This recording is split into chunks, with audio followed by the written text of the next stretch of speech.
Deməli dostlar,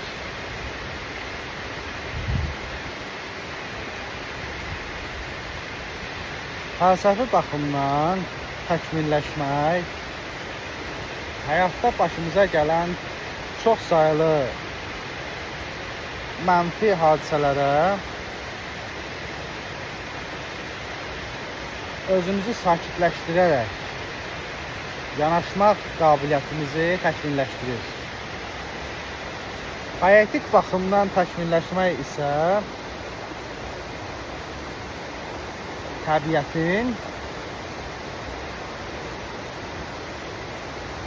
tamaşasına dərindən dalmaq qabiliyyətimizi təkmilləşdirir. Belə deyə bilərik. Bizdə bəsit düşüncələrdir, amma nə bilim, bəlkə də buranı